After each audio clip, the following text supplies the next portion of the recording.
Welcome to south Indian cooking. இன்றைக்கி ஒரு டிஃப்ரெண்ட்டான ஸ்நாக்ஸ் ரெசிபி தான் பார்க்க போகிறோம். வெறும் 3 பொருள் மட்டும் இருந்தால் போதுங்க, இந்த ஸ்நாக்ஸை செஞ்சு முடிச்சிடலாம். இன்றைக்கி நான் செஞ்சுருக்கிற மெத்தடில் நீங்கள் யாருமே செஞ்சுருக்க மாட்டீங்க. இது ரொம்பவே சூப்பராக இருக்குங்க. இப்போ இதை செய்யறதுக்கு நான் இந்த கப்பில் தாங்க அளவு எடுக்கிறேன். நீங்கள் எதில் ஒன்றாலும் அளவு எடுத்துக்கலாம். இப்போ நான் கோதுமை மாவு இந்த கப்பில் 2 கப் அளவு கோதுமை மாவு சேர்த்துக்கிறேன். இப்போ இந்த மாவுக்கு தேவையான அளவு உப்பு சேர்த்துட்டு நல்லா கலந்து விட்டுங்க. இப்போ இதோட நல்ல சூடான எண்ணெய் ஒரு 2 டேபிள் ஸ்பூன் சேர்த்துங்க. இப்போ எண்ணெய் இந்த அளவுக்கு நல்லா சூடாக இருக்கணும். மாவில் சேர்த்ததுமே நல்லா பொங்கி வருது பாருங்கள். இப்போ நல்லா மாவோட நல்லா கலந்து விட்டுங்க.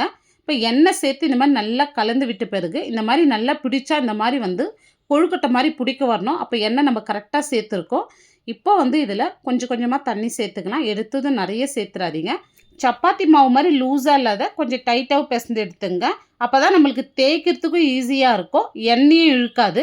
இப்போ பாருங்கள், இந்த அளவுக்கு நல்லா டைட்டாக பிசைந்தாச்சு. இப்போ மாவு பாருங்கள், இந்த அளவுக்கு டைட்டாக பிசைந்துருக்கும். இது ஒரு 10 நிமிஷத்துக்கு மட்டும் ஊறினா போதும். இப்போ நான் 2 பாட்டாக பிரித்து எடுத்துக்கிறேன். இப்போ நம்ம தேய்க்க ஸ்டார்ட் பண்ணிடலாம். இப்போ நான் மாவு எதுவுமே சேர்க்கலைங்க, அப்படியே தான் தேய்க்கிறேன். அப்படியே தேய்க்கிறதுக்கு கரெக்டாக வரும். நம்ம டைட்டாக பிசைந்துருந்தா பாருங்கள், நான் மாவு எதுவுமே சேர்க்காதே தேய்க்கிறேன். இப்போ இந்த அளவுக்கு திக்காக இருக்கணும், ரொம்ப மெலிசாக தேய்ச்சிடாதீங்க. 4 சைடுமே கட் பண்ணிவிட்டு ஒரு ஸ்கொயர் ஷேப்புக்கு எடுத்துகிட்டு வந்துடலாம்.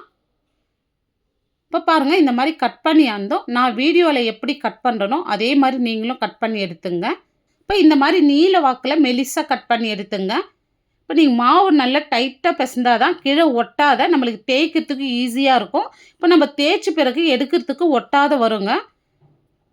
இப்போ இந்த மாதிரி கட் பண்ணிவிட்டு பாருங்கள், எடுக்க சொல்ல எப்படி ஒட்டாது வருது பாருங்கள். அந்த அளவுக்கு மாவு நம்ம கரெக்டாக பிசைந்துருக்கோம். இப்போ இதை பொரிச்சு எடுக்கிறதுக்கு ஒரு பேன் வச்சு நான் எண்ணெய் சேர்த்துட்றேன்.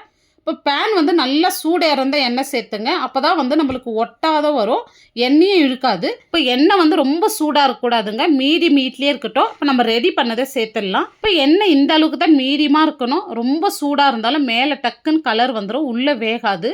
இப்போ பாருங்கள், எந்த அளவுக்கு மீடியமாக இருக்குது பாருங்கள். எண்ணெய் இந்த அளவுக்கு தாங்க சூடாக இருக்கணும். இப்போ இந்த மாதிரி மீடியம் ஹீட்லேயே வச்சு நம்ம பொரிச்சு எடுக்கணும். அப்போ தான் ஈவனாக வெந்து வரும், ஈவனாகவும் கலர் வருங்க. இப்போ கலர் பாருங்கள், உங்களுக்கு பார்க்க சொல்ல தெரியும், ஈவனாக இருக்குது பாருங்கள். எல்லா கலருமே நம்மளுக்கு நல்லா வெந்து நல்லா கலர் மாதிரி வந்திருக்கு. இப்போ நம்ம எடுத்துடலாம். இப்போ இதை பொரிச்சு எடுக்கிறதுக்கு எனக்கு ஒரு 7லேருந்து 8 நிமிஷம் ஆச்சுங்க.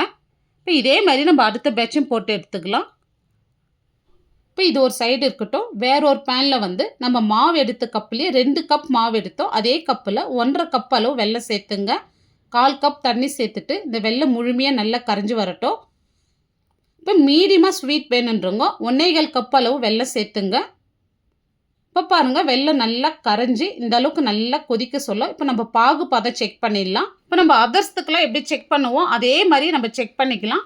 இப்போ செக் பண்ண சொல்ல சாஃப்ட் பால் மாதிரி இந்த மாதிரி நல்லா உருண்டு வரணுங்க. இப்போ கையில் எடுத்தால் இந்த மாதிரி எடுக்க வரணும் பாருங்கள். இப்போ கரெக்டாக இருக்குது. இப்போ நம்ம பொரிச்சு வச்சதை சேர்த்துட்டு நல்லா கலந்து விட்டுங்க. இப்போ வெல்லம் நல்லா கொதிக்க சொல்லவே ஒரு 1/2 ஸ்பூன் அளவுக்கு ஏலக்காய் தூள் சேர்த்துருங்க. நான் சேர்க்க மறந்துட்டேன், நான் இப்போ சேர்த்துக்கிறேன். இப்போ இது நல்லா இந்த மாதிரி கலந்து விட்டுங்க. இப்போ பாருங்கள், இந்த மாதிரி கலந்து விட்டதும் ஸ்டவ் ஆஃப் பண்ணிவிடுங்க. இது நல்லா ஆறட்டும்.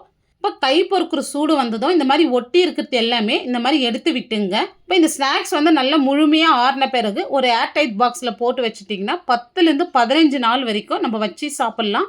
அந்த அளவுக்கு ரொம்பவே டேஸ்ட்டு சூப்பராக இருக்குங்க.